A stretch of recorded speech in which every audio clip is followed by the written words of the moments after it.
गुरुर्ब्रह्मा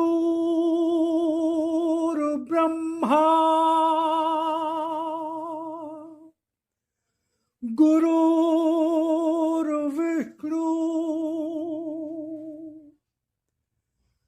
गुरुर्देवो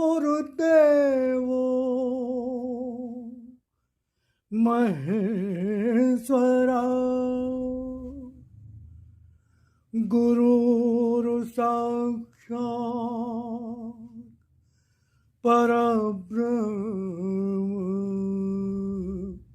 तस्मै श्री गुरुवे नमः।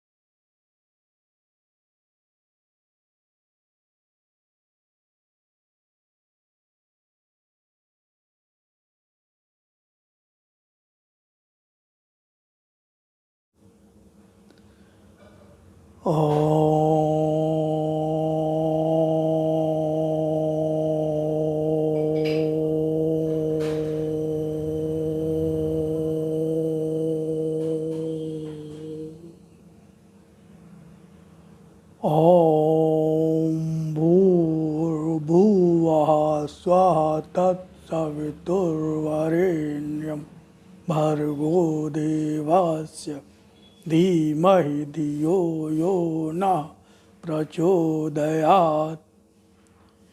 हे प्राण स्वरूप, दुख नाशक, सुख स्वरूप परमात्मा, मैं तेरे उस अनिर्वचनीय तेज का ध्यान करता हूँ जो आनंद देने वाला है।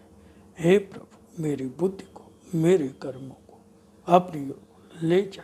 ओम ओम ओम।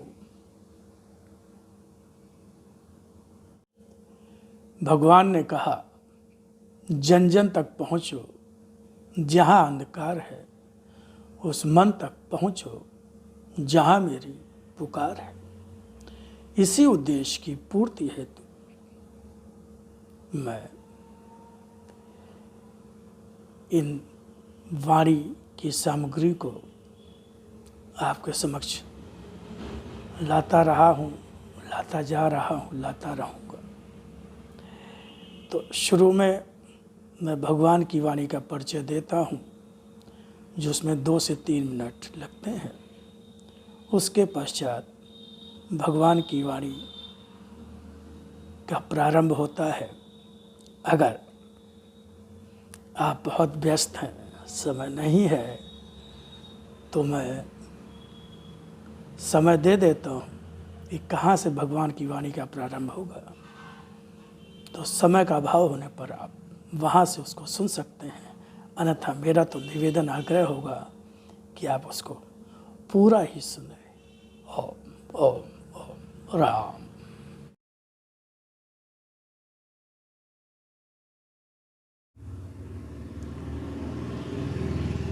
स्वयं भगवान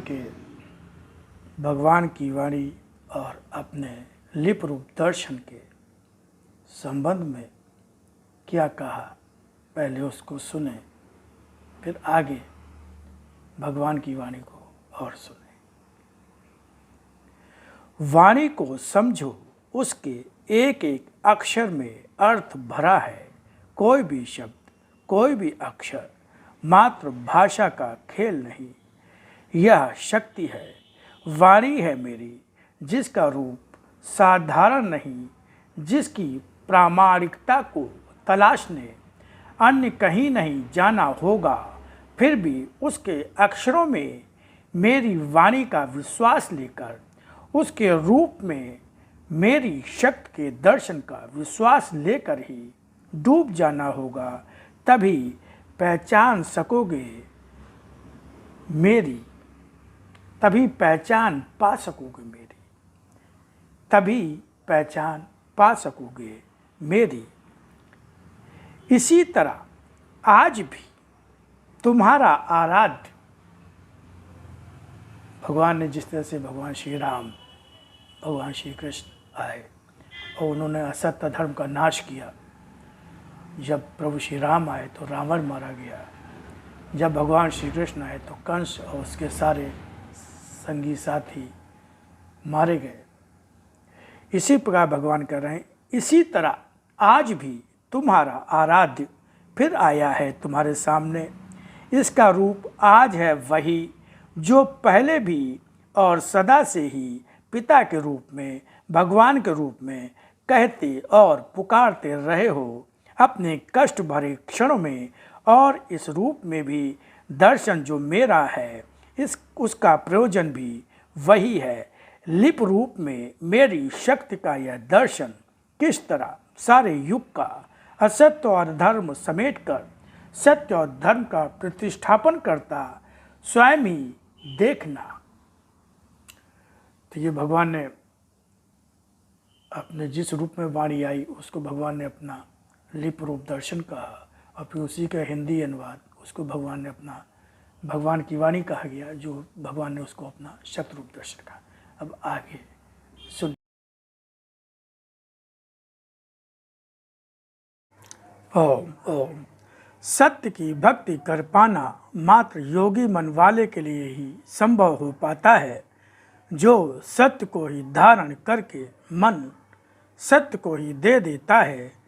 मन में जब तक चंचलता, सुख दुख, आसक्ति, माया, मोह और संसार के प्रति आसक्ति भरी रहती है, तब तक कोई भी सत्य की भक्ति का अर्थ भी नहीं समझ सकता। सत्य की भक्ति कर पाना तो असंभव ही समझो। अतः हमेशा ही अपने जीवन को असत्य से अधिक दूर रखने की ही चेष्टा करो। कोई भी संसार का ऐसा कार्य नहीं जो मेरे लिए संभव हो या फिर जो मेरे साथ हो उस जीवन की गति को ही रोक सके। जिस जीवन के साथ मैं रहता हूँ उस जीवन की गति और शक्ति तो मैं ही बन जाता हूँ।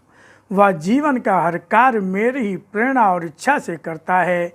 मेरा भक्त मुझे ही जीवन का धर्म और कर्म मानकर संसार में संसार का दिखता हुआ भी मेरा ही रहता है। संसार की तमामों आपत्तियाँ उस जीवन पर आती हैं, पर सभी के पीछे उनका अपना ही विनाश निश्चित होता है, सत्य के भक्त का नहीं। जो मेरे भक्त के जीवन की राह रोकना या बाधा देना चाहता है उसे मेरी ही शक्ति का सामना करना पड़ता है। यह युग तो अधर्म का है ही। यहाँ सत्य का नाम भी मनुष्य नहीं जानता, या फिर असत्य को ही सत्य रूप में साधकर असत्य रूप में ही मेरी पूजा करना चाहता है। बलि चढ़ते पशुओं के जीवन का रक्त भी धरती पर बहता है। वह अब मनुष्यों के जीवन में भयंकर रोगों का ही सृजन करेगा। जो भी अभी तक दवा समझकर मनुष्य खाता रहा, जिनके मांस से अपना पेट भरता रहा, वही मांस सब मनुष्यों के पेटों में जाकर कीड़े पैदा करेगा, जो मनुष्यों को ना तो जीने देंगे ना ही मरने देंगे। ऐसा ही रोग पैदा होने जा रहा है। मनुष्य जो स्वभाव से हिंसक होता जा रहा है, अब अपनी हिंसा के कारण हिंसक शक्तियों के द्वारा स्वयं भी मारा जाएगा। बढ़ती हुई जगत में हिंसा मनुष्य की अपनी भी हिंसक भावना और अपने ही हिंसक कर्मों का परिणाम है। जो मनुष्य कर्मों की बात तो करता है, कर्म फल मिलता है यह भी जानता है, फिर भी कर्म किस तरह के करना चाहिए और किस तरह के कर्म करना मनुष्य की मनुष्यता के ही विरुद्ध है, यह जानता हुआ भी नहीं जानता। वह या फिर उस तरह के संपूर्ण रूप से मनुष्य बनकर रहने की चेष्टा भी नहीं करता। उस पर तो वज्रपात होने ही है। वज्रपात ही होता है जब उसके सामने उसके ही अपने सारे के सारे मृत्यु के घाट उतार दिए जाते हैं। ओम ओम।